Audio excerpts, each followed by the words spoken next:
ఇది ఒక రాజు అంటన్నా. హ్మ్. రాజు యుద్ధంలో ఓడిపోతాడంట. యుద్ధంలో ఓడిపోయి ప్రాణభయంతోటి గుహలో దాక్కుంటాడు రాజు. హ్మ్. ఒక గుహలో దాక్కుంటాడన్నట్టు. గుహలో దాక్కున్నప్పుడు ప్రాణభయంతోటి ఆ గుహలో చూస్తున్నాడట.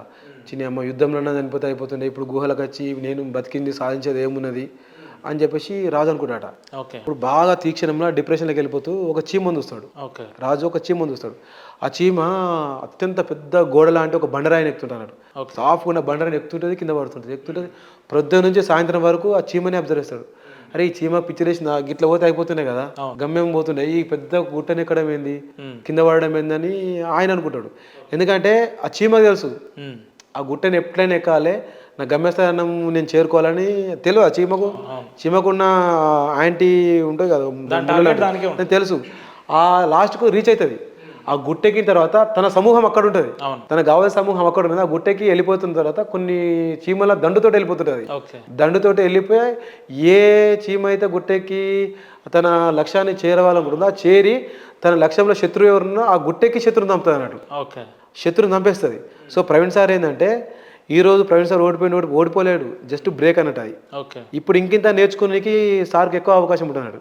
నిలుచున్న చోటనో, లేకపోతే నడుస్తున్న చోటనో, లేకపోతే కదులుతున్న చోటనో, లేకపోతే తన మార్గాన్ని వెతుకుతున్న చోటనో, మృగరాజు సింహము అడవిలో కూర్చొని జంకదు. ఆకలితోనే జంకదది. ఏం చేస్తది? లాస్ట్‌కు తన ఆకలయ్యే టైంలో అయినా తను చంపేస్తది. దేనికోసము? లక్ష్యం కోసము. అట్లనే తన కథన రంగంలో వీరుడు అనేటోడు ఏం చేస్తాడంటే లాస్ట్‌కు ఖడ్గానైనా లేనప్పుడు తనకున్న గోర్ల ద్వారానైనా శత్రువును చంపేస్తాడన్నట్టు. హ్మ్. ఈరోజు రాజకీయమైన ఒక శత్రువు అది ఎట్లా చేస్తుందంటే ఊరిచ్చి ఊరిచి పోతుందన్నట్టు. ఒక అందని ద్రాక్ష లెక్క ఊరిస్తుంది పోతుంది. దాన్ని కరెక్ట్‌గా స్టాండర్డ్‌గా ఉంటే పట్టుకునే అవకాశం ఉంటది. ఈరోజు మరొక ప్రయత్నంగా ఆర్ఎస్ ప్రవీణ్ సారు 100% వస్తాడు. కాకపోతే ఏందంటే అన్న నేను ఇప్పుడు మీ సిగ్నేచర్ ఇంటర్వ్యూ ద్వారా doctor RS Praveen Kumar sir కావచ్చు, లేకపోతే బహుజనవాదులు కావచ్చు. ఇప్పుడున్న సమయంలో దక్షిణ భారతదేశానికి ఒక కల్చర్ ఉంటుందన్న. హ్మ్. ఆ కల్చర్ ఏంటంటే అన్న దక్షిణ భారతదేశంలో బహుజనవాదం అనేది ఎప్పుడు ఎప్పుడు అవును. ఫెయిల్. అవును. హ్మ్. అంటే ఆ బహుజనవాదం మీద పనిచేసిన ఏ రాష్ట్రం కూడా లేదు. అవును. ఇప్పుడు కేరళ తీసుకో అన్న. చాలా తక్కువ. అవును. కేరళ బహుజనవాదం రాలే. ఆధ్యాత్మిక కోణంలో రాజ్యాన్ని నిర్మించిండు నారాయణ గురుగౌడ్ గారు. హ్మ్. ఏది శివాలయాలలో శివుని ఏర్పరచో, లేకపోతే అవును. రకరకాలు వచ్చి చదువు ద్వారా ఆధ్యాత్మిక ద్వారా రాజ్యాన్ని ఏర్పరచు. అవును. కమ్యూనిస్టు వాళ్ళు దాన్ని ఓన్ చేసుకున్నారు. అక్కడ ఉన్నాయి. అక్కడ బీజేపీ కాంగ్రెస్ మరి పోటీ చేసి గెలిచిన హ్మ్. ఇంత 50-60 సంవత్సరాల పార్టీ అని చెప్పుకున్న కాంగ్రెస్ కావచ్చు, అవును. లేకపోతే మోడీకి తిరుగులేదు. మోడీ అంటే విశ్వగురు అనే వ్యక్తి కేరళలో ఎందుకు పోటీ గెలవలేకపోతుండు? హ్మ్. ఇలా బీఎస్పీ ప్రవీణ్ సార్ ఓడిపోయినట్టు తెలంగాణలో. మనం కేరళ నువ్వెందుకు గెలుస్తలేవు? అవును. తమిళనాడులో మీరెందుకు గెలుస్తలేరు? హ్మ్. ఇన్ని సంవత్సరాలు 70 సంవత్సరాలు మీరు ఎందుకు గెలుస్తారు? ఒక్కసారి మాకు అది కూడా తక్కువ టైంలో 2 సంవత్సరాల సార్ వచ్చిన దానిలో 2 సంవత్సరాలు ఇప్పుడు 3 సంవత్సరాలు నడుస్తుంది. కానీ 3 సంవత్సరాల్లో మాకు రాజ్యాధికారం వస్తుంది. బీఎస్పీ చాలా బలపడ్డదన్న మాట అయితే వాస్తవం. దానికొక అది రాజకీయ వ్యూహం అన్న. ఇప్పుడు మీకు ఆ రాజకీయ వ్యూహం చెప్తా మీకు. డాక్టర్ ఆర్ఎస్ ప్రవీణ్ కుమార్ ఓడిపోయిన వాళ్ళకి సమాధానం చెప్తున్నా. ఓకే. 75 సంవత్సరాల స్వతంత్ర భారతదేశంలో 76 సంవత్సరాల స్వతంత్ర భారతదేశంలో హ్మ్. ఈ 2 రాష్ట్రాలలో మీరు ఎందుకు పాగేయలేకపోతున్నారు? హ్మ్. ఈ 2 రాష్ట్రాలలో మీరు ఎందుకు వేయలేకపోతున్నారు? భవిష్యత్తులో వేస్తారని నమ్మకం ఉందా అంటే లేదు. భవిష్యత్తు ఒక ఆశ ఉంది మీకు. ఓకే.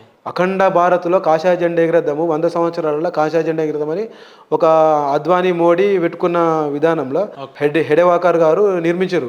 ఏదో 100 సంవత్సరాల ఈ భారతదేశంలో కాషాయ జెండా ఎగరేయాలని ఒక పెట్టుకురు. సక్సెస్ అవుతారు వాళ్ళు. హ్మ్. సక్సెస్ అవుతారు. మాకు అంత 3వ సంవత్సరం కానీ అవును. భవిష్యత్తులో ప్రవీణ్ సార్ రూపంలో వస్తుంది. విశారద మహారాజ్ అన్న వాళ్ళు వీళ్ళు వస్తారు.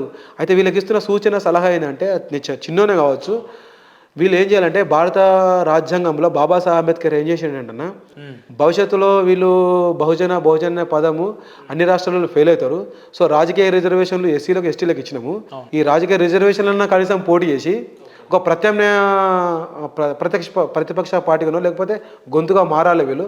ఒక 7 స్థానాలున్న ఎంఐఎం కేవలము పాత బస్తీలను పోటీ చేసి ప్రభుత్వానికి మిత్రపక్షంగా ఉంటుంది, ఇటు శత్రుపక్షంగా. హ్మ్. మిత్రపక్షంగా ఉంటుంది, ఇటు ప్రతిపక్షంగా ఉంటుంది. అట్లాంటిది 19 స్థానాలలో ఎస్సీలు, దాదాపు 14-15 స్థానాల్లో ఎస్టీలు ఉన్నాయి. రిజర్వేషన్ స్థానాలు ఇవి. ఓకే. బీఎస్పీ కావచ్చు, మన విశ్వనాథన్ మహారాణ డిఎస్పీ పార్టీలు కావచ్చు, లేకపోతే బహుజన పార్టీల నుంచి భవిష్యత్తులో వచ్చే ఏ పార్టీ, మా కదిరకృష్ణ ఏ పార్టీలు అయినా సరే వీళ్ళు కేవలము ఈ స్థానాలనే పోటీ చేయాలి. 119 స్థానాల్లో పోటీ చేయడం వలన వీళ్ళ సమయం వృధా అవుతుంది, వీళ్ళ డబ్బు వృధా అవుతుంది, వీళ్ళు అనుకున్న లక్ష్యాలు జరగదు. బీసీలు ఓన్ చేసుకోరు. మొన్న మంచిర్యాలలో ఏం జరిగిందన్న చెన్నూరులో ఒక దళితుడు అరే ఇటు రారా అని వాళ్ళ క్లాస్మేట్ను వాళ్ళ దోస్తును అన్నాడు. ఏం చేసిండు, అరే నేను బీసీని, నువ్వు ఒక మాదిగోనివి మాలోనివి, నన్ను నువ్వు రా అంటావని చెప్పేసి కొట్టి చంపేశారు, రీసెంట్గా చంపేశారు. సో ఈ సమయంలో బీసీలు బీఎస్పీని ఓన్ చేసుకుంటారంటే ఓన్ చేసుకుంటారు, మాలాంటి వాళ్ళని పోతున్నాము. కానీ ఈ దఫా అంత తొందర రాదు. అంత తొందర రావాలంటే నీకు నువ్వు ఏం చేస్తావు అనే మార్గంలో ఈ ఎస్టీ రిజర్వ్ స్థానాలు ఏవైతే ఉన్నాయో వాటిలలో పోటీ చేస్తే కనీసము 18-19 స్థానాలు అనుకుంటున్నాం మనము. ఒక 15 స్థానాలను కొడతాం కానీ ఈజీ కొడతాం. 119 స్థానాలలో 70 స్థానాలు కొడతాం అనుకున్నాము. ఈ స్థానాలు ఎందుకు కొట్టలేము? 15 స్థానాల్లో ఇవి ఎస్టీలలో కొంతమంది కొన్ని స్థానాలు కొట్టుకుంటే ఖచ్చితంగా 15-20 స్థానాలు అందరికి కలవాలి. విశ్వనాథ మహారాజన వీళ్ళు బహుజనులు ఇట్లా కలిస్తే ఒక 20 స్థానాలు కొడతారు. 20 స్థానాలలో నువ్వు ఉంటే ఇలా 64 స్థానాలకు వచ్చిన కాంగ్రెస్ పార్టీకి నువ్వు ఇలా ఏమైంది ఉంటివి? మిత్రపక్షంగా ఉండి ఒక డిప్యూటీ సీఎం ఉంటుంటివి, ఒక రెండు మంత్రి పదవులు ఉంటుండే, ఒక ఎమ్మెల్సీ 2 ఎమ్మెల్సీలు నువ్వు కార్పొరేషన్లో కూడా బాగా చేస్తుండేవి. నువ్వు ఇలా నువ్వు అనుకున్న లక్ష్యం నెరవేరుతుంటే అప్పుడు బీసీలను నువ్వు చైతన్యం చేస్తుంటే నీ ఎస్సీ రిజర్వ్డ్ స్థానాలను, ఎస్టీ రిజర్వ్ స్థానాలు ఏవైతే మైనార్టీ రిజర్వ్ స్థానాల్లో అయితే ఏదైతే వివక్ష గురై ఇప్పటి వరకు వాళ్ళు కరెక్ట్గా ఫలాలను కావచ్చు, సంక్షేమ ఫలాలను కావచ్చు, అభివృద్ధి ఫలాలను కావచ్చు ఏదైతే పోలేదో, విద్య వైద్యం పోలేదో, ఇప్పుడు ఈ దఫా రానున్న దఫా ఎలక్షన్స్లలో ఇప్పుడైనా కనీసం కార్యాచరణ చేస్తే ఖచ్చితంగా సక్సెస్ అవుతాము. అప్పుడు అరే బీసీలు కూడా ఓన్ చేసుకుంటారు. అరే వీళ్ళు ఎస్సీలను బీఎస్పీ అంటే ఎస్టీ పార్టీ అన్నాం కాదురా, వీళ్ళు మన కోసమే మన సంక్షేమం కోసం పోరాటం చేస్తారు, అరే ఎంత మంచిగా చేస్తుర్రా, అక్కడ ఆ నియోజకవర్గాల్లో బలంగా అభివృద్ధి చెందుతుంది. ఇలా సిరిసిల్ల, సిద్దిపేట, గజ్వేల్ అని ఎట్లా చెప్పుకుంటున్నాము. సో రేపు అన్ని నియోజకవర్గాలు ఇవి గెలిచిన నియోజకవర్గాలు అన్నీ బ్రహ్మాండంగా జరుగుతున్నారా. చల్ రేపు మనము ప్రవీణ్ సారు ఉన్న పార్టీలకి మనము జెండా ఎత్తుదాము, మా విశారదన్న మహారాజు ఉన్న పార్టీలకి జెండా ఎత్తుదాము, లేకపోతే భవిష్యత్తులో కదిరకృష్ణ రూపంలో వచ్చే పార్టీలకు జెండా ఎత్తుదాము.